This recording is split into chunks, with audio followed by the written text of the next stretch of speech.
اشہد ان لا آسان درس قرآن مفتی طارق مسعود کے ساتھ۔ الحمدللہ نحمدہ ونصلی علی رسولہ الکریم۔ آج انشاءاللہ 15واں پارہ اور کوشش کریں گے 16واں بھی۔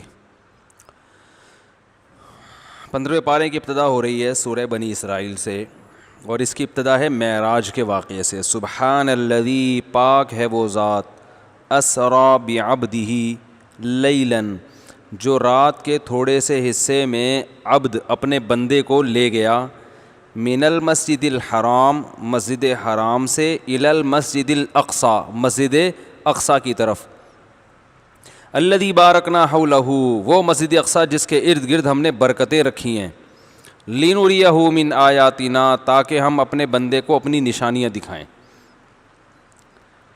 اس سے صاف پتہ چلتا ہے کہ یہ واقعہ خواب میں نہیں ہوا۔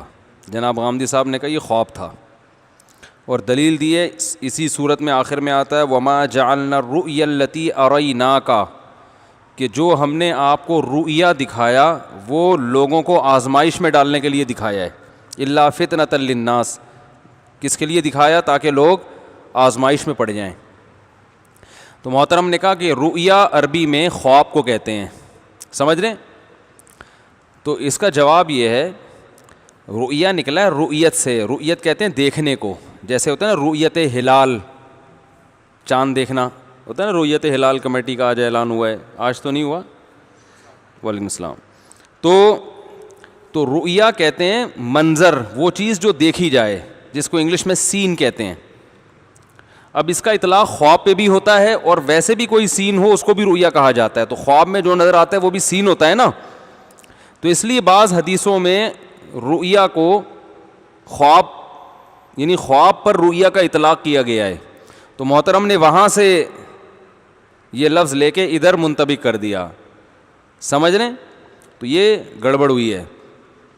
باقی یہ کہ رؤیا منظر کو کہتے ہیں، اس کی میں نے آپ کو لغوی تحقیق بتا دی، رؤیت سے نکلا ہے دیکھنے کو، تو ہر مرئی چیز، وہ چیز جس کو دیکھا جائے، منظر، سین، یعنی کوئی بھی منفرد سی چیز جس کو آپ دیکھیں نا، اس کو رؤیا کہتے ہیں عربی میں۔ تو اس کی دلیل کے جو قرآن مجید میں جو رؤیا کا لفظ یہاں استعمال ہوا ہے، اس سے مراد خواب نہیں ہے۔ یہ میں مانتا ہوں کہ قرآن میں دوسرے مقام پہ رؤیا کا لفظ خواب کے معنی میں استعمال ہوا ہے، جیسے سورہ یوسف میں یا بنی لا تقصص رؤیاک علی اخوتک، یعقوب علیہ السلام نے کہا اے میرے بچے اپنا خواب بھائیوں کو مت سنانا، تو وہاں رؤیا کس کے معنی میں ہے؟ خواب کے معنی میں۔ تو محترم نے یہ سمجھا کہ ہمیشہ رؤیا کس کے معنی میں آتا ہے؟ خواب کے معنی میں۔ تو ہمیشہ نہیں، رؤیا کا اصل معنی منظر ہے، تو چونکہ خواب میں بھی ایک منظر دیکھا جاتا ہے، سین دیکھا جاتا ہے، تو اس کا لفظی ترجمہ ہوگا اے میرے بیٹے جو تو نے منظر دیکھا ہے وہ اپنے بھائیوں کو مت بتانا۔ تو وہی غامدی صاحب نے اس آیت میں تحریف کی ہے جو یتوفا کے لفظ میں کی ہے۔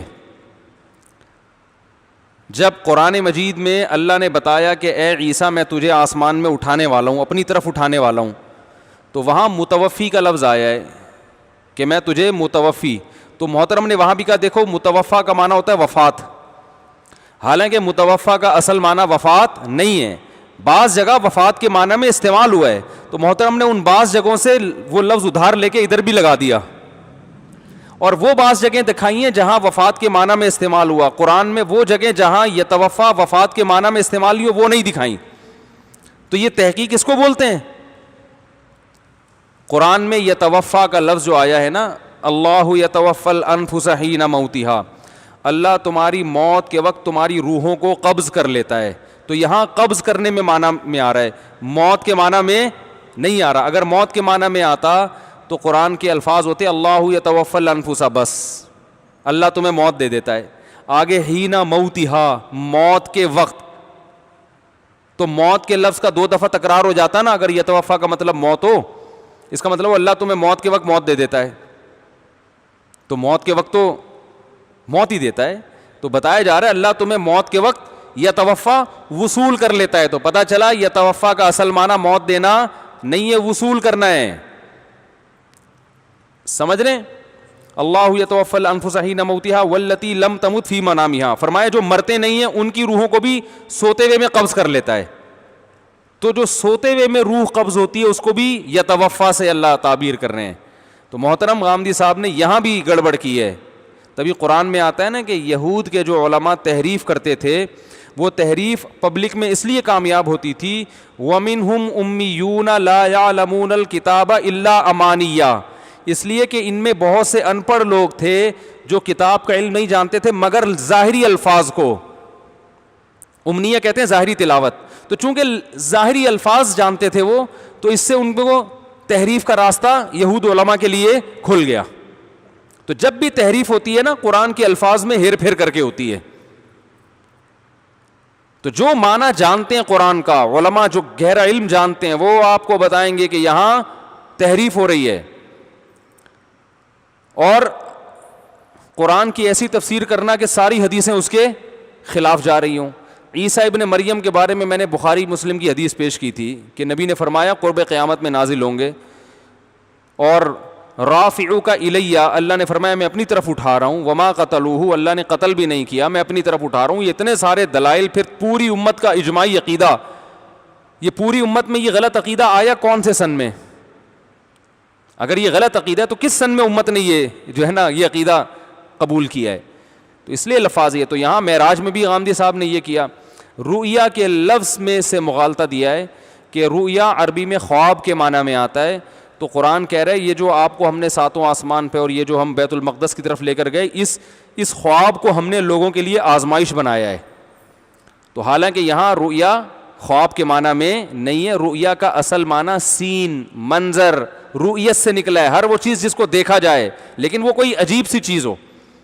ہر سین کو سین تھوڑی کہا جاتا ہے, ہر دیکھی ہوئی چیز کو سین نہیں کہا جاتا. عجیب سی چیز ہوگی اس کو ہم کیا کہیں گے؟ سین. بڑا زبردست سین ہے کہتے ہیں نا لوگ. تو خواب میں بھی ایک عجیب سی چیز ہوتی ہے, تو اس کو کیا کہا جاتا ہے؟ رؤیا سے تعبیر کر دیا جاتا ہے. لیکن حقیقت میں رؤیا کا معنی خواب نہیں ہے. تو قرآن نے جو یہ کہا کہ اے نبی ہم نے آپ کو جو رؤیا دکھایا, جو منظر دکھایا, وہ لوگوں کے لیے آزمائش. تو آپ بتاؤ خواب لوگوں کے لیے آزمائش بنتا ہے؟ معراج کے واقعے کو اللہ کہہ رہے ہیں یہ لوگوں کے لیے کیا ہے؟ آزمائش ہے. کیا مطلب؟ بہت سے لوگ اس کا انکار کر دیں گے اور بہت سے اس پر ایمان لے آئیں گے. آزمائش وہ چیز بنتی ہے جو بہت عجیب ہوتی ہے. اگر یہ خواب ہوتا تو مشرکین مکہ اس کا انکار نہیں کرتے, کہتے ہیں ہو سکتا ہے بھائی خواب میں انسان کہاں سے کہاں ہو کے آ جاتا ہے, آپ بھی ہو کے آ گئے بیت المقدس, ہم تو اس سے بھی آگے سے ہو کے آئے تھے. ابو جہل کہہ دیتا کہ آپ بیت المقدس سے ہو کر آئے ہیں خواب میں, میں تو تھوڑا سا آگے سے وزٹ کر کے آیا ہوں, کہہ دیتا نا. تو اللہ نے فرمایا ہم نے اس رؤیا کو فتنہ بنایا ہے, آزمائش, انسانوں کے لیے آزمائش بنایا ہے. آزمائش جیسے زقوم کے درخت کے بارے میں قرآن میں آتا ہے کہ ہم نے جہنم میں ایک زقوم کا درخت پیدا کیا. جب یہ بات کی نا تو مشرکین مکہ فوراً مذاق اڑانے لگے کہ درخت تو آگ میں اگ ہی نہیں سکتا, اس کی جڑیں کہاں ہیں؟ تو اللہ نے بتایا کہ ہم نے اس درخت کو لوگوں کے لیے آزمائش بنایا ہے. کیا مطلب؟ جہنم کی گڑھے میں ایک درخت اللہ نے پیدا کیا ہے, تو جو اللہ پہ یقین رکھنے والے لوگ ہیں وہ اس عجیب و غریب درخت پہ بھی یقین رکھ لیں گے. جو عقل پرست ہیں, اللہ کے مقابلے میں عقل استعمال کرتے ہیں, وہ ایمان نہیں لائیں گے. تو یہ درخت بذات خود ایک آزمائش ہے لوگوں کے لیے. تو بالکل اللہ نے معراج کے واقعے کو کیا فرمایا؟ فتنۃ للناس, کہ ہم نے وما جعلنا الرؤیا التي اریناک الا فتنۃ للناس والشجرۃ الملعونۃ فی القرآن. قرآن کہہ رہے ہم نے جیسے زقوم کے درخت کو لوگوں کے لیے آزمائش بنایا نا, ایسے ہی معراج کے واقعے کو بھی لوگوں کے لیے آزمائش. جیسے زقوم درخت ہونے کے باوجود جہنم میں اگ رہا ہے, عقل کے خلاف ہے, لیکن ایمان والے ایمان لائیں گے, اور جو اللہ کے مقابلے میں عقل استعمال کرتے ہیں وہ انکار کر دیں گے. بالکل اسی آیت کے ساتھ ملا کے اللہ نے کہا معراج کا واقعہ بھی ایسے ہی کیا ہے؟ آزمائش ہے. تو یہ جب ہی آزمائش بنے گا جب یہ جاگتی حالت میں ہو, خواب میں ہو, تو پھر یہ عجیب و غریب بولتے کیوں نہیں بھائی نہیں ہے یہ. تو دونوں کو اللہ نے ایک ساتھ ذکر کیا ہے. تو اس آیتوں میں ہی یہ ذکر ہے, آیتوں میں ہی واضح اشارہ ہے کہ یہ خواب نہیں تھا. اور پھر پہلی آیت جو شروع ہو رہی ہے, سبحان الذی, پاک ہے وہ ذات. اللہ اپنے آپ کو ہر عیب سے پاک کر رہا ہے. سبحان اللہ تعجب کے موقع پہ کہا جاتا ہے نا, تو چونکہ آگے اللہ اپنی قدرت بیان کر رہے ہیں, ہمیں تعجب ہوگا اللہ ایسے کیسے ہو گیا بھائی, اللہ کہہ رہے ہیں میں اپنے بندے کو رات کے تھوڑے سے، رات میں بھی نہیں، لیلن میں تنوین تقلیل کے لیے آتی ہے، تھوڑے سے حصے میں، اللہ کہہ رہے ہیں میں اپنے بندے کو رات کے تھوڑے سے حصے میں، پوری رات بھی نہیں لگی ہے، تھوڑے سے حصے میں مسجد حرام سے مسجد اقصیٰ کی طرف لے گیا. تو اب ایک دم انسان کہے گا یہ کیسے پاسبل ہے؟ اللہ نے فرمایا سبحان الذی، پاک ہے وہ ذات ہر عیب سے، یعنی اس عیب سے بھی پاک ہے کہ وہ اچھمبے کا کام نہ کر سکے. انسانوں میں یہ عیب ہے کہ وہ عجیب و غریب کام نہیں کرتے. اللہ نے کہا سبحان الذی، وہ عیب سے پاک ہے. نبی خود تھوڑی گئے ہیں، کون لے کر گیا ہے؟ اللہ لے کے گیا ہے. تو غامدی صاحب کو جو اشکال ہو رہا ہے نا یہ کیسے ہوا، تو یہ اشکال اللہ پہ کر رہے ہیں کہ اللہ نے کیسے کر لیا. ٹھیک ہے نا، کہ اللہ تھا تھوڑے سے حصے میں، تو اس لیے انہوں نے کہا یہ خواب آیا ہے، خواب آیا تھا. تو قرآن خود نفی کر رہا ہے بھائی خواب نہیں ہے. اور یہاں ویسے آیت جو شروع ہو رہی ہے، پاک ہے وہ ذات جو اپنے بندے کو رات کے تھوڑے سے حصے میں لے گیا مسجد حرام سے مسجد اقصیٰ کی طرف، اور وہ مسجد اقصیٰ جس کے ارد گرد ہم نے برکتیں رکھی ہیں. تو صاف اللہ اپنے نبی صلی اللہ علیہ وسلم کی ایک شان بیان کر رہے ہیں، عبد اپنے بندے کو لے گیا، تو اس میں اور شان بیان کی ہے. تو خوابوں میں یہ سب کچھ تو نارملی ہو سکتا ہے بھائی. خواب میں ابھی 4-5 دن پہلے دوبارہ آسٹریلیا گیا تھا، پتہ نہیں امریکہ گیا تھا، مجھے ایسا یاد نہیں آ رہا. تو گھومتے رہتے ہیں خواب میں، تو آدمی کو پتہ نہیں کیا کیا ہوتا رہتا ہے آدمی کے ساتھ. تو یہ اصل تو چیز ہے، یہ جو فضیلت ہے یہ جاگتی حالت میں ہوا ہے نبی کے ساتھ، یہ آپ کا معجزہ ہے. تبھی اللہ نے فرمایا کہ ہم نے زقوم کے درخت کو جیسے آزمائش بنایا، تو اس رؤیا یعنی اس منظر کو بھی ہم نے کیا بنایا؟ آزمائش بنایا. سمجھ رہے ہیں؟ تو اس لیے اہل سنت والجماعت کا یہ عقیدہ ہے کہ نبی صلی اللہ علیہ وسلم کی جو معراج تھی وہ روحانی نہیں تھی، باقاعدہ جسمانی تھی. یہ اللہ کی قدرت ہے. باقی معجزہ یہ اللہ کی طاقت ہوتا ہے، یہ انسان کی طاقت نہیں ہے، یہ پیغمبر کی طاقت نہیں، یہ کس کی طاقت ہے؟ اللہ کی. ہاں اللہ نے اپنی طاقت اس طرح سے استعمال کی اور ایسے عجیب و غریب کام کیا اپنی پیغمبر سے محبت کو ظاہر کرنے کے لیے. سمجھ رہے ہیں؟ اور اس میں علماء نے حکمتیں بیان کی ہیں کہ معراج کے واقعے میں حکمتیں کیا تھیں. بہت بڑی حکمت یہ تھی کہ آپ چونکہ آخری نبی ہیں اور آپ کا مقام سب سے زیادہ، تو اللہ چاہتے تھے صرف یہ بتائے نہیں بلکہ عمل کروا دیں. تو عمل ایسے کروایا کہ سب سے بڑا عمل اللہ کی نظر میں نماز ہے. تو اللہ اپنے حبیب کو مسجد اقصیٰ لے کر گئے، تمام پیغمبروں کو جمع کیا، آدم علیہ السلام سے لے کے حضرت عیسیٰ علیہ السلام تک تمام پیغمبروں کو، اور نبی کو حکم دیا کہ آپ ان کو نماز پڑھائیں. تو تمام پیغمبروں نے ہمارے نبی کی اقتداء میں نماز پڑھی ہے. تو اللہ نے پریکٹیکلی آپ کی فضیلت کو سب پہ، پتہ نہیں کیا ہو گیا آپ لوگوں کو یار، ثابت کر دیا نا، عمل کرا دیا کہ امام کون ہے؟ آپ کلیم اللہ ہیں. اے موسیٰ آپ سے اللہ ہم کلام ہوتا تھا، وقربناہ نجیہ، آپ سے اللہ سرگوشیاں کیا کرتا تھا کوہ طور پہ بلا کے، اور جو ہے آپ کو اللہ نے جو ہے بڑے بڑے معجزات دیے، اور جادوگروں سے مقابلے میں اللہ نے آپ کو جتوایا، اور آپ کے بھائی ہارون کے ذریعے آپ کی مدد کی، اور فرعون جیسے طاقتور کو الٹ دیا. بہت بڑی فضیلت ہے. لیکن جب نماز قائم ہوگی اور جس محفل میں محمد صلی اللہ علیہ وسلم ہو اور آپ ہو، تو امامت کا حق کس کا ہے؟ آپ کو آگے نہیں کروں گا میں، کس کو آگے کروں گا؟ محمد صلی اللہ علیہ وسلم کو. یہ پریکٹیکلی فضیلت. عیسیٰ علیہ السلام کو اللہ نے معجزے دیے، مردوں کو زندہ کر رہے ہیں، نابینا کی آنکھوں پہ ہاتھ لگا رہے ہیں، بینائی لوٹ رہی ہے، کوڑ کے مریض کو پھونک مار رہے ہیں، ٹھیک ہو رہا ہے. صحیح ہے نا؟ پرندہ بنا رہے ہیں، پھونک مار رہے ہیں، وہ جو ہے نا بے جان مٹی کا بنا ہوا پرندہ اڑ کے حرکت کر رہا ہے، اور قرب قیامت میں نازل ہو رہے ہیں. ٹھیک ہے نا؟ سارے معجزے اپنی جگہ. اللہ نے فرمایا آپ میرے محبوب ترین پیغمبروں میں سے ایک پیغمبر ہیں، لیکن جب نماز کا ٹائم ہوگا اور اسی مجلس میں محمد صلی اللہ علیہ وسلم بھی ہوں گے، تو امامت کا حق کس کو ہے؟ محمد صلی اللہ علیہ وسلم. ان کی اقتداء میں آپ نے نماز پڑھنی ہے. نہیں آ رہی بات؟ آدم علیہ السلام کہیں گے اللہ میں تو سارے پیغمبروں کا باپ ہوں. ہے بھائی، میں تو سارے انسانوں کا باپ ہوں. اللہ کہیں گے آپ کو یہ فضیلت حاصل ہے کہ آپ سارے پیغمبروں کے باپ ہیں، آپ سب کے والد ہیں، اس لحاظ سے آپ سب کے بزرگ ہیں. لیکن جب نماز کی باری آئے گی تو آپ کی اولاد میں پیدا ہونے والے محمد صلی اللہ علیہ وسلم، امامت کا حق کس کو ہوگا؟ ان کو ہوگا. آپ والد ہونے کے باوجود صف میں کھڑے ہوں گے. تو اس سے بنیادی مقصد، ایک بڑا مقصد یہ تھا، یہ بتانے کے لیے کہ اب ایسا نبی آ گیا ہے جس کے آنے کے بعد تمام شریعتیں منسوخ. اور سب سے ہاں پہلا نقطہ تو یہ کہ سب سے افضل مقام کس کا ہے؟ پیغمبر کا. زبانی بتا تو دیا تھا اللہ نے, لیکن عمل کرانا الگ چیز ہوتی ہے, بتا دینا الگ.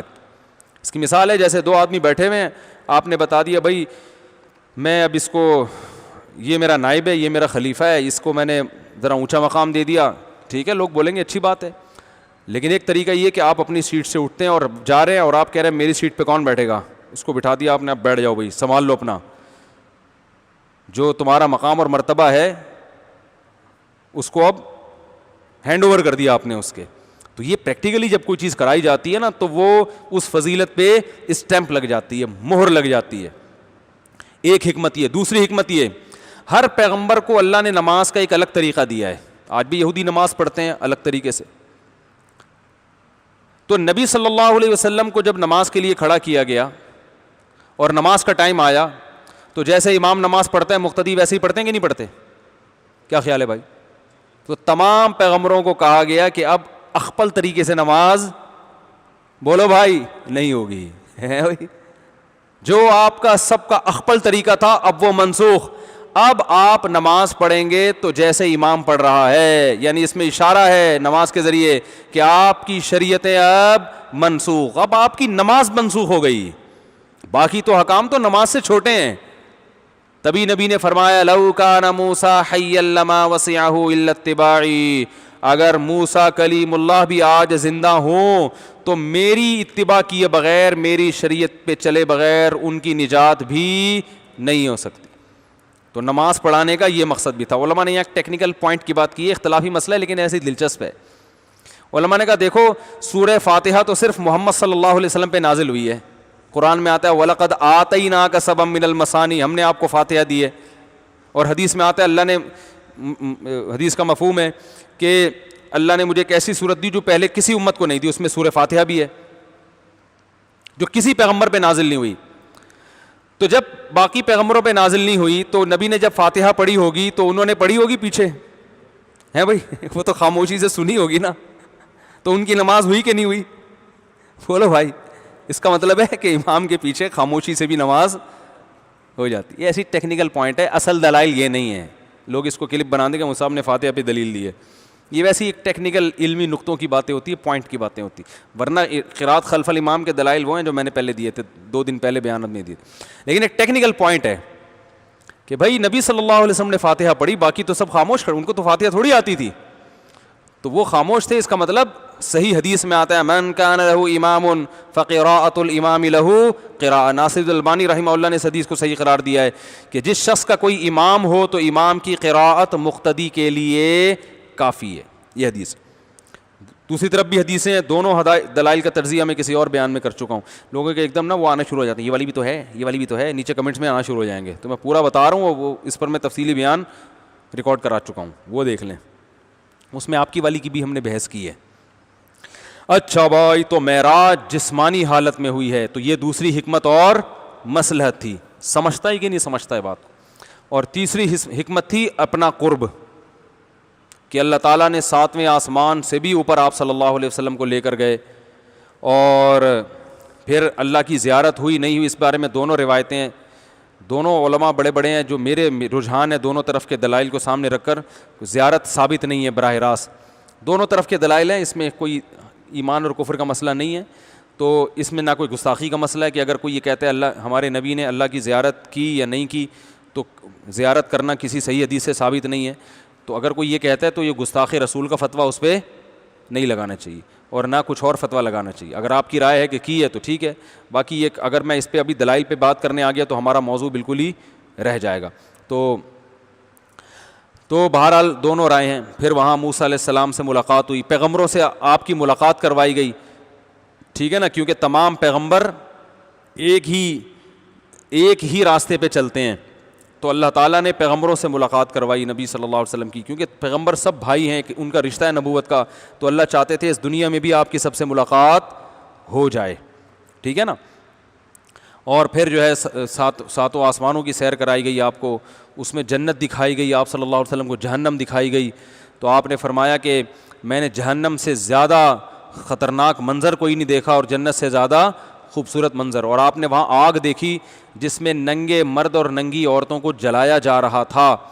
کچھ چیزیں ایسی تھیں جو وہاں آپ کو دکھائی گئیں, لیکن فیوچر کی چیزیں آپ صلی اللہ علیہ وسلم کو ماضی میں لا کے دکھائی گئی ہیں.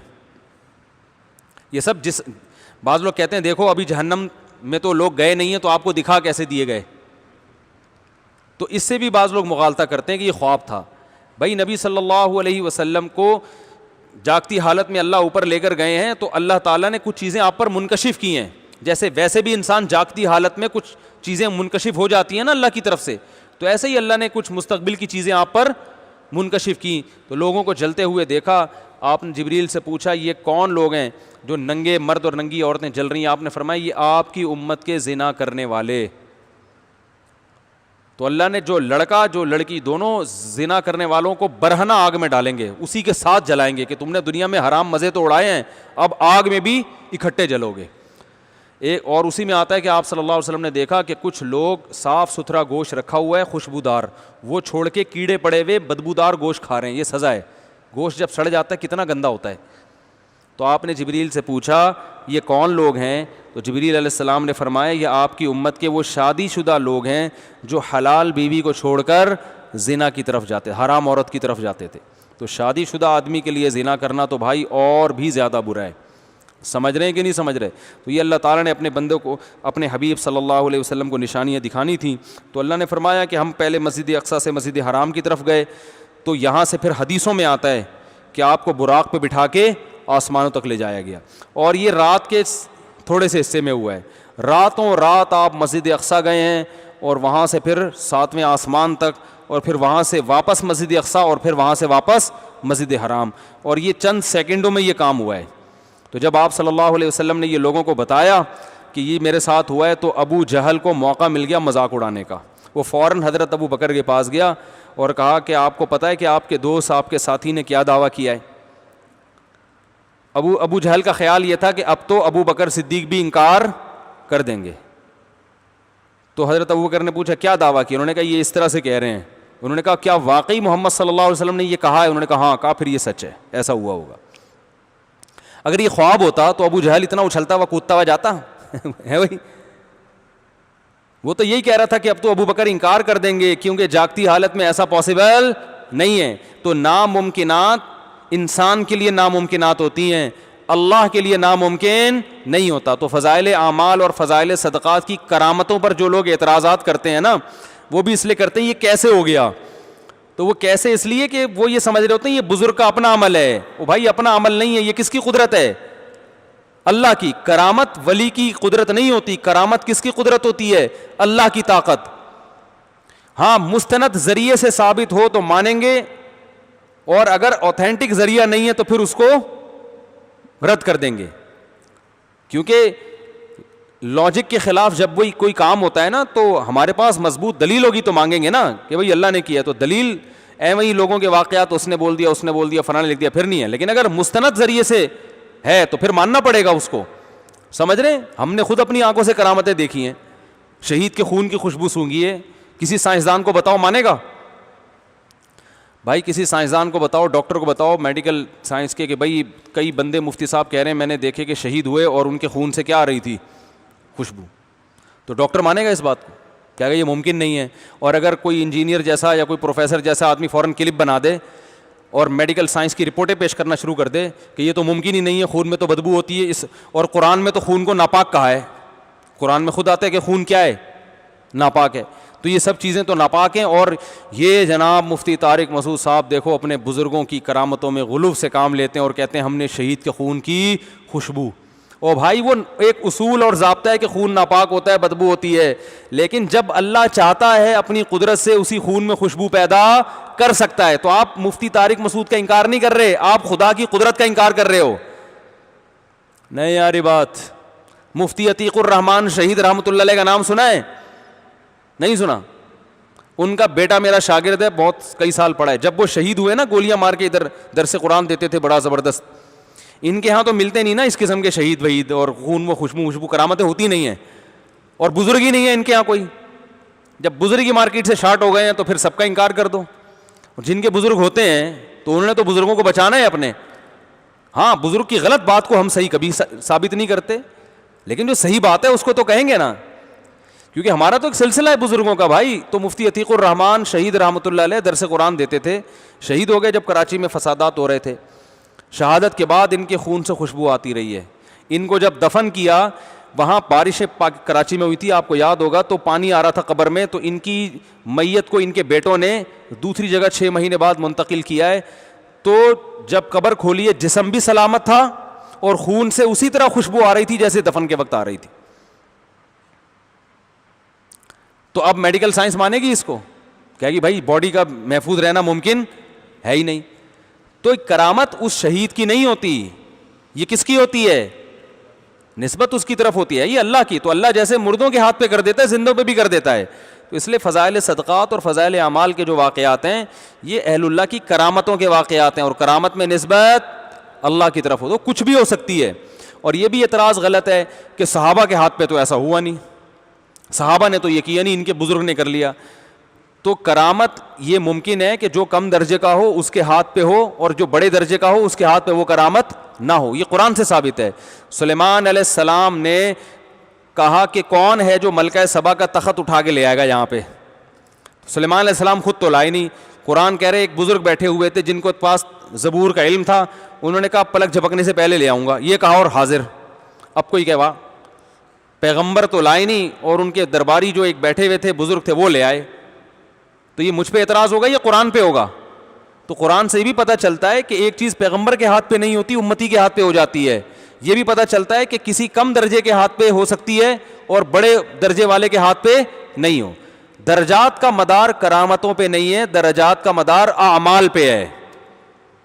کسی صحابی کے ہاتھ پہ کرامت نہ بھی ہو اور ایک بزرگ ساری زندگی کرامتوں میں گزر جائے, پھر بھی وہ کسی صحابی کی خاک کے برابر بھی بولو بھائی نہیں ہو سکتا. معجزے تو زیادہ حضرت عیسیٰ کے ہیں, ہمارے نبی کے معجزے نہیں. اب دیکھو حضرت عیسیٰ کا مقام زیادہ بلند ہے یا ہمارے نبی کا, لیکن حضرت عیسیٰ مردوں کو زندہ کرتے تھے, ہمارے نبی نے تو نہیں کیا.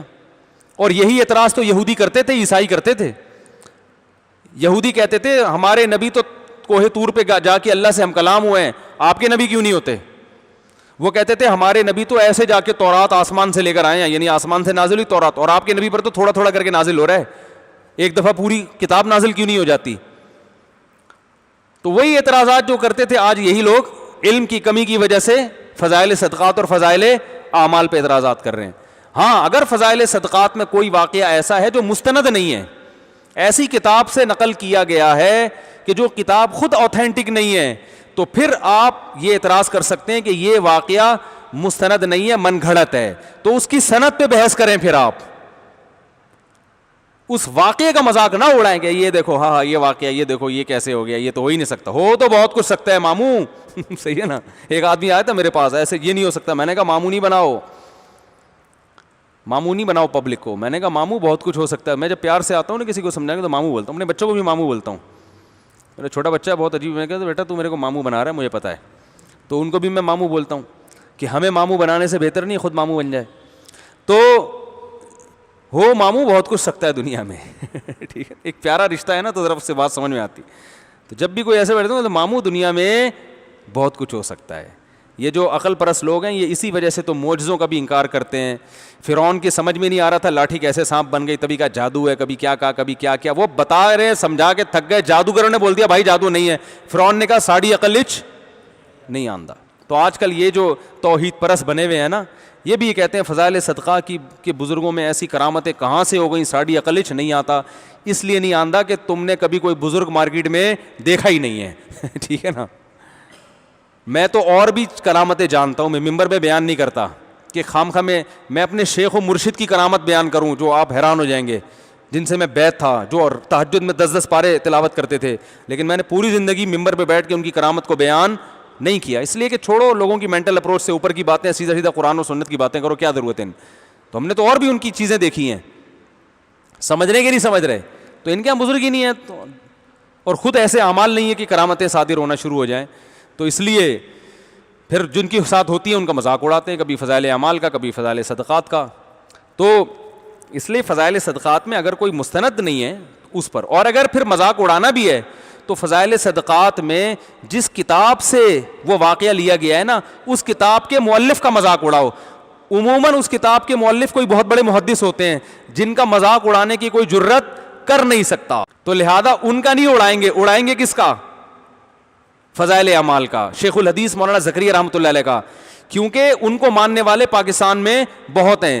تو ان کو اس لیے مذاق اڑائیں گے کہ ان پر اعتماد ختم ہو اور لوگوں کا آپ پر اعتماد بحال ہو. تو یہ اپنی چورن بیچنے کے لیے دوسروں کو چورن کھلایا جا رہا ہے, سمجھ رہے ہیں نا, اپنی پھکی بیچنے کے لیے دوسروں کو کی پھکیوں بند کرائی جا رہی ہیں. یہ کہتے ہیں نا ہم دوسروں کی دکانیں بند کر رہے ہیں, تو اصل مقصد دکانیں بند کرنا نہیں, اپنی دکان کھولنا ہے. تو اگر فضائل اعمال کی کسی کرامت پر آپ کو اعتراض ہے تو جس کتاب سے انہوں نے لی ہے وہاں اس کے خلاف کلپ بناؤ. جیسے میں نے کہا تھا نا وہ عرش کی مٹی افضل ہے یا قبر کی مٹی افضل ہے, اس پہ میں نے سوال کیا تھا, وہ بھی گھما دیا تھا. وہ سوال یہ کیا تھا کہ علامہ ابن عبد البر جو بہت بڑے فقیہ اور بہت بڑے محدث ہیں, جو سب کے نزدیک قابل احترام ہیں, دیوبندی, بریلوی, اہل حدیث, حنفی, شافعی, مالکی, سب کے نزدیک, انہوں نے لکھا ہے کہ اس پر امت کا اجماع ہے کہ نبی کی قبر کی مٹی عرش سے افضل ہے. قطع نظر اس سے کہ صحیح عقیدہ کیا ہے, غلط عقیدہ کیا, لیکن انہوں نے لکھا ہے کہ اس پر امت کا کیا ہے, اجماع ہے. ان کے خلاف کلپ کیوں نہیں بنا رہے آپ؟ ہے بھائی, اور یہی کسی دیوبندی عالم نے لکھ دیا تو فوراً کلپ آ گیا. اس کا مطلب کیا ہوا کہ آپ کو ایک خاص مسلک سے بیر ہے, آپ کا مقصد حق پرستی نہیں ہے, کیونکہ جس مسلک سے بیر ہے اس کے خلاف بنا رہے, جہاں سے لیا گیا ہے ان کے خلاف نہیں بنا رہے. ایک آدمی چرس بانٹ رہا ہے یہاں بیٹھ کے, آپ کو پتا ہے کہ وہ ٹرک کھڑا ہوا ہے, اصل تو وہ بانٹ رہا ہے وہاں سے, آپ اس چرسی کو پکڑ کے چترول لگا رہے ہو, کیوں بانٹ رہا ہے؟ وہ کہہ رہے ہیں مجھے تو وہ لا کے دے رہا ہے, ٹھیک ہے نا, آپ کہہ رہے ہیں وہ تو ہمارا بھائی ہے, وہ تو بہت بڑا محدث ہے, وہ تو بہت بڑے مفسر ہیں, وہ تو قابل احترام ہے. اس کا مطلب آپ کو چرس سے نفرت نہیں ہے, آپ کو اس کا ذاتی کوئی پیسے ویسے اس نے لیے ہوئے ہیں آپ کے, یا اس کی وجہ سے آپ کی دکان چل نہیں پا رہی, تو اس وجہ سے آپ اس کو پیٹ رہے ہو پکڑ کے. تو آج بھی مارکیٹ میں یہی ہو رہا ہے. یہ باتیں ہم کہتے ہیں سامنے بٹھاؤ, ہم کریں گے, کوئی بٹھانے کے لیے تیار نہیں ہے. بات آ رہی ہے سمجھ میں؟ لوگ اس پہ نہیں ہمیں سامنے بٹھاتے. چلو آگے کہاں سے کہاں چلے گئے. تو اللہ نے نبی صلی اللہ علیہ وسلم کو معراج دی, جو ایک اللہ کی قدرت کی دلیل ہے, اور اس میں بہت ساری حکمتیں تھیں. تو اللہ نے یہ جو سورہ بنی اسرائیل ہے بڑی زبردست ہے, اس میں اللہ نے کچھ احکام دیے ہیں, وہ میں موٹے موٹے احکام, بہت اہم رکوع جلدی بتا دوں. فرمایا اللہ نے حکم دیا اللہ کے سوا کسی کی عبادت نہیں ہوگی, اور والدین کے ساتھ حسن سلوک ہوگا. اتنا حسن سلوک کہ اگر دونوں میں سے ایک بڑھاپے کو پہنچ جائے تو اف کرنے کی بھی اجازت نہیں ہے. یہ بہت بڑا حق ہے بھائی والدین کا, ان کو جھڑکو مت, اور ان کے لیے ہمیشہ عمدہ بات, عزت سے, ان کے دونوں سے عزت سے بات, بہت زیادہ عزت دو ان کو. قل لہما قولا کریما واخفض لہما جناح الذل من الرحمہ, اور ظاہری جسم بھی ان کے سامنے ایسا ہونا چاہیے تواضع والا, ایسے اکڑ کے نہیں کھڑے ہو سینہ تان کے. میرے پاس آتے ہیں نا ابا اور بیٹے ملنے کے لیے, تو جو بیٹا ہے وہ باپ لگ رہا ہوتا ہے, اور باپ کیا لگ رہا ہوتا ہے؟ بیٹا. آج کل جو سیزن چل رہا ہے مارکیٹ میں وہ یہ چل رہا ہے, باپ اڑوے آرام سے بیٹے سے بات کرے گا, بیٹا ایسے چیخنا شروع کر دے گا, ابے ابا ہم نے بولا تھا, ابا یہ کیا تھا. میں حیران ہوتا ہوں یار, یہ عجیب سا حساب کتاب ہے. وہ جو حدیث میں آتا ہے باندھی اپنے آقا کو جنے گی, یہی مطلب ہے کہ جو ماتحت ہوگا وہ باپ بنا ہوا ہوگا, جو باپ ہے وہ کیا بنا ہوا ہوگا؟ ماتحت بنا ہوا ہوگا. تو یہ نہیں ہونا چاہیے. جب آپ اپنے ابا کے ساتھ بیٹھیں تو بات چیت کے اسٹائل سے پتہ چل جانا چاہیے کہ ابا یہ ہیں, آپ نہیں. جو خاندانی لوگ ہوتے ہیں اپنے باپ دادا کے سامنے چپ بیٹھتے ہیں, آرام سے خاموش بیٹھتے ہیں, کہتے ہیں جب ابا موجود ہیں تو وہی بات کریں گے. بھائی رشتے بھی لینے جاتے ہیں نا تو ابا ہی بات کر رہے ہوتے ہیں, بیٹا بیٹھا ہوا چپ ہوتا ہے. اس سے پتہ چل جاتا ہے یہ لوگ کیا ہیں, خاندانی. اور جہیں جو غیر خاندانی ہوتے ہیں جب رشتہ لینے جاتے ہیں ابا چپ بیٹھے ہوتے ہیں, اپنی تنخواہ خود بتا رہا ہوتا ہے بیٹھ کے. ابا چپ بیٹھے ہوتے ہیں, بتا رہا ہوتا ہے میں ہوں نا, میرے ابا کو نہ دیکھیں, ان کو نہ دیکھیں. بزبان حال یہ کہنا چاہ رہا ہوتا ہے میں خیال کروں گا, ٹھیک ہے نا, ان کو نہ دیکھیں. تو یہ بزبان حال یہ سب چیزیں ہو رہی ہوتی ہیں. خاندانی لوگ ہوتے ہیں وہ ابا کو لے کے جاتے ہیں, اور اگر دادا ہیں تو دادا کو لے کے جاتے ہیں, اور دادا کی موجودگی میں ابا بھی خاموش اور آپ بھی خاموش. ہم نے ایسے بھی خاندانی لوگ دیکھے ہیں کہ دادا بیٹھے ہوئے ہیں تو بھائی باپ بھی خاموش ہے, بیٹا بھی خاموش ہے, گھر کے خاندان کے بڑے یہ ہیں تو جو بات ہوگی یہ کریں گے. سمجھ رہے ہیں؟ تو یہ انسان کے خاندانی ہونے کی علامت ہوتی ہے. تو خاندانی بنے, خاندانی. اچھا بھائی وقضا اما یبلغن فلا تقل لهما اف ولا تنهرهما. اسی طرح خاندانی جوڑا جو ہے نا گھر میں, اس میں شوہر جب بات کر رہا ہوتا ہے نا کسی, تو بیوی خاموش ہوتی ہے. جب بیٹی کے لیے رشتہ آتا ہے تو بیگم صاحبہ سے کوئی کہے کہ بھائی آپ کی بچی کے لیے میں اپنے بیٹے سے شادی کرنا چاہتی ہوں, تو خاندانی عورت کہتی ہے میں اپنے میاں سے پوچھ کے بتاؤں گی. آئی بات سمجھ میں؟ پھر وہ بتاتے ہیں دیکھیں بہت اچھا ہے ہمارا بیٹا, اتنا زبردست, اتنا کماتا ہے, اور ایسی اچھی گورنمنٹ کی جاب ہے, لہذا بغیر کچھ کیے اتنا کما لیتا ہے ماشاءاللہ, بہت زبردست ہے, ٹائم سارا آپ کی بیٹی کو ہی دے گا. یعنی مقصد یہی ہوتا ہے نا کہ سارا ٹائم کس کو دے گا, آپ کی بچی کو ہی دے گا. تو آفس کو تو ٹائم, بلکہ سونے کا ٹائم وہاں ہوگا, یہاں جاگنے کا ٹائم ہوگا, سارا ٹائم آپ کا. تو اور جتنا بھی نالائق ہو جائے جاب سے نکالنے کا تو سوال ہی پیدا نہیں ہوتا. ایک دفعہ گورنمنٹ کے ادارے میں چلے جاؤ, قیامت تک نہیں نکل سکتے آپ وہاں سے, کچھ بھی کر لو. تو اتنا اچھا رشتہ ہے. تو لیکن جو خاندانی مائیں ہوتی ہیں وہ کہتی ہیں ٹھیک ہے ماشاءاللہ, لیکن میں ان کے والد سے پوچھوں گی. دیکھیے فیصلہ تو بالآخر انہوں نے ہی کرنا ہے نا, فیصلہ تو اللہ نے باپ کو حق دیا ہے, اور خاندانی لوگوں میں بچیوں کی شادیوں کے فیصلوں کا حق کس کے پاس ہوتا ہے, ابا کے پاس ہوتا ہے. تو وہ بہت اچھی بات ہے, میں ساری باتیں اسی طرح سمجھا دوں گی, اللہ کرے ان کی سمجھ میں آ جائیں.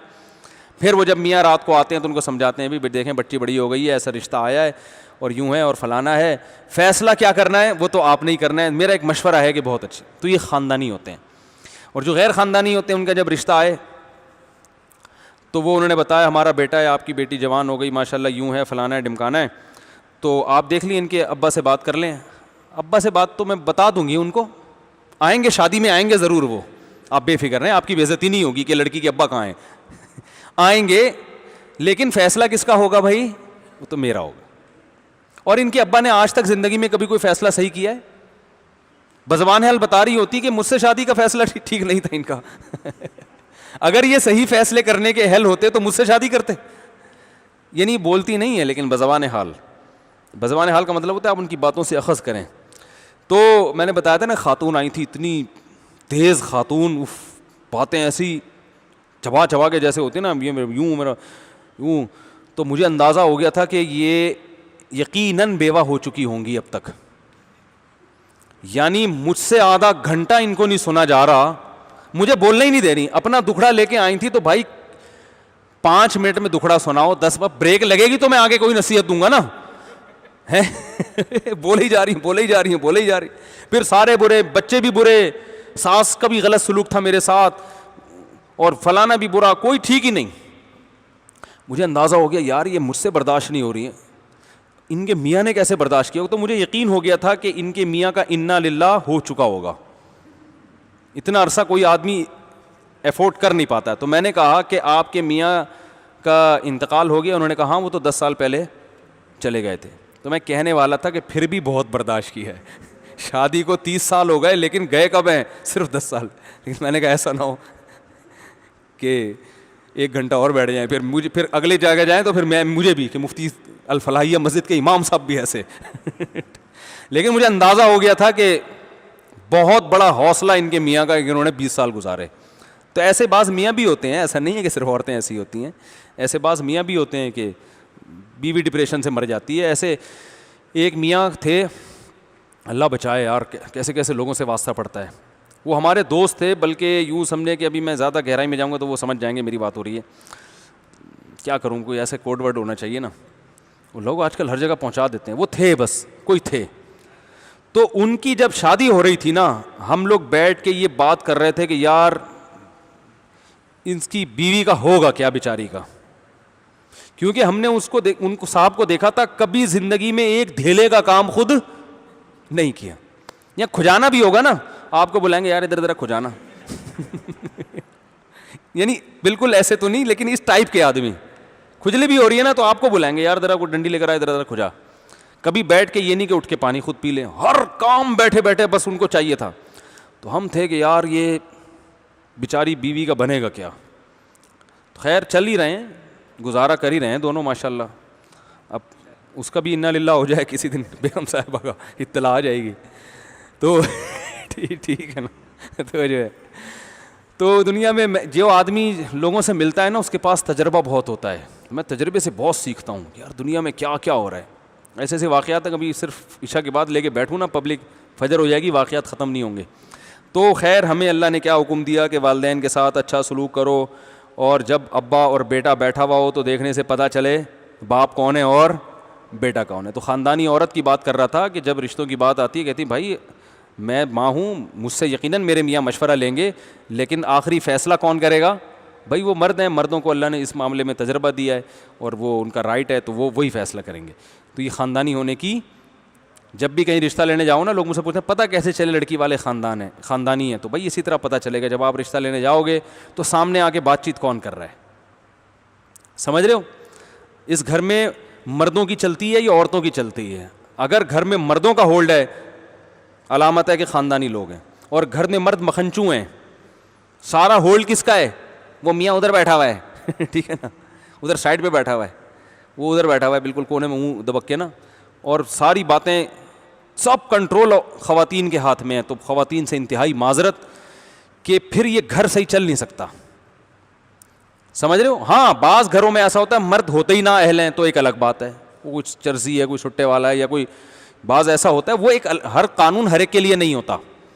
بعض جگہ پہ مرد نا اہل ہے, آدمی ٹھیک ہی نہیں ہے, پھر وہاں مجبوری ہوتی ہے. ماں اگر اپنی بیٹی کو باپ کی بھینٹ چڑھا دے, وہ تو بیچ باچ کے کھا جاتے ہیں, ایسے نااہل بھی ہوتے ہیں. تو ایسی مجبوری کے حکام الگ ہیں کہ نااہل آدمی ہیں. ایسے بھی ہمارے جاننے میں لوگ ہیں کہ بھائی جو ہے وہ دلچسپی نہیں ہے ان کو کسی معاملات میں, مردوں کو دلچسپی, پھر بیچاری مائیں اپنی بیٹیوں کی فکر کرتی ہیں اور وہی ان کے مستقبل کی فکر میں لگی رہتی ہیں, تو وہ مرد بہت زیادہ نااہل ہوتے ہیں. تو وہ ایک الگ کیس ہے. لیکن نارملی جہاں اس طرح کی کیس نہ ہو تو وہاں جو ہے نا جس گھر میں مردوں کا ہولڈ ہوتا ہے وہ خاندان صحیح چلتے ہیں. اور اگر عورت کا ہولڈ ہو جائے تو نبی نے فرمایا لن یفلح قوم ولوا اہم امورہم الی المرأة, وہ قوم کبھی کامیاب نہیں ہو سکتی جو اہم معاملات عورت کے سپرد کر دے, کبھی کامیاب نہیں ہو سکتی. تو ہمیں حکم ہے کہ گھر کی عورتوں سے محبت کریں, ان کو عزت دیں, ان کے نان نفقے کا خیال کریں, ان کے آرام کا خیال کریں, ان سے ان کے بوجھ سے زیادہ کام نہ لیں, لیکن ان کو باپ بنانے کی اجازت معذرت کے ساتھ بولو بھائی نہیں ہے. بس یہ کہنے کا مقصد, باپ نہ بناؤ. مرد کو اللہ نے سپیریئر بنایا ہے, ہولڈ کس کا ہے؟ مرد کا ہے. اس پہ عورتیں بہت بدکتی ہیں, کیسی باتیں کر رہے ہیں, ہمارے میاں کو خراب کر رہے ہیں. اللہ نے فرمایا یہ والدین کا حکم. کتنا ٹائم ہو گیا؟ ہو گئے 2-4 منٹ. یہ رکو تو مکمل ہونا, بہت امپورٹنٹ رکو ہے بھائی. تو اللہ نے فرمایا کہ ابا اماں کے ساتھ اچھا سلوک کرو, پھر اگر کبھی کوتاہی ہو جائے تو اللہ تعالیٰ توبہ قبول کرنے والا ہے. کیونکہ ماں باپ کے ساتھ رہتے ہیں تو کچھ نہ کچھ اونچ نیچ ہو جاتی ہے, تو ہو جائے تو مایوس نہ ہو, توبہ استغفار کر لو اللہ تعالیٰ سے. ہمارے فرمایا کرتے تھے اگر ماں باپ کے ساتھ اونچ نیچ ہو جائے تو بہت بڑی بات اگر ہو تو والدین سے بھی معافی مانگو, اگر چھوٹی موٹی بات ہے تو والدین سے معافی مانگنے کی بھی ضرورت نہیں ہے. کیونکہ جن کے ساتھ رہتے ہیں نا ان میں اونچ نیچ ہوتی ہے, جب اونچ نیچ ہوتی ہے تو ہر دفعہ سوری نہیں کیا جاتا. کیا ہو گیا بھائی؟ بھائی جس کے ساتھ رہتے ہیں تو کچھ نہ کچھ اونچ نیچ تو ہو ہی جاتی ہے نا, تو اب بار بار سوری نہیں ہوتا. بس اب آئندہ کوئی ایسا عمل کر لو جس سے وہ خوش ہو جائیں. اسی طرح میں کہتا ہوں جو میاں بیوی کے جھگڑے ہوتے ہیں نا ان میں بھی ہر دفعہ نہیں سوری ہوتا. ہو گیا اس نے کبھی زیادتی کر لی, کبھی اس نے زیادتی کر لی, ہو گیا تو بعد میں موڈ صحیح کر لو, ختم. اب وہ کہیں نہیں سوری کرو. عورتیں کہتی ہے تم نے چونکہ یہ غلط کیا. پرسوں ایک کیس آیا میرے پاس, اتنا خطرناک کیس تھا, سب ایک دوسرے کو گن پوائنٹ پہ سوری کروا رہے تھے.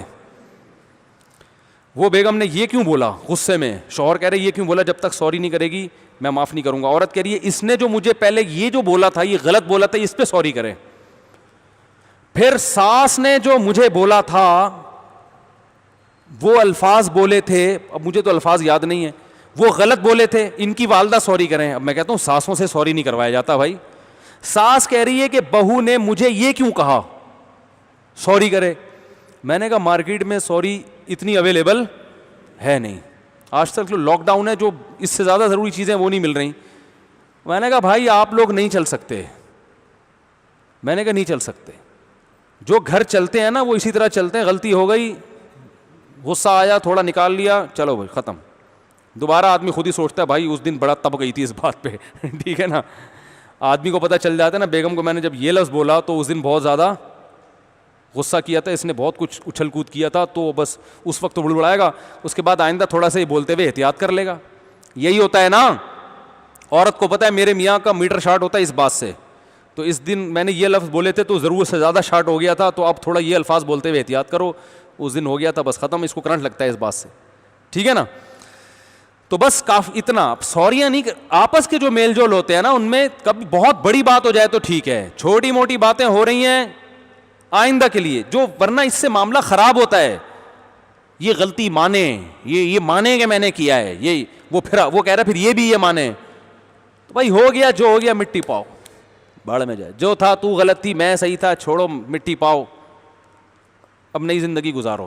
اب لوگ کہتے ہیں نئی زندگی کا ہم نے معاہدہ کیا تھا، اب دوبارہ پرانی باتوں کو نہیں دہرائیں گے، اور پھر اب نئی زندگی گزاری تھی، 15 دن گزرے نہیں، پھر کسی نئی بات پہ پھڈا ہو گیا. پھر وہ آتے ہیں کہ یہ کیا ہو گیا تو گزار. میں نے کہا تھا 15 دن ہو گئے نا، نئی بات پہ پھڈا ہوا، اسی وقت کے بعد سے پھر دوبارہ سے نئی زندگی کا آغاز کر لو.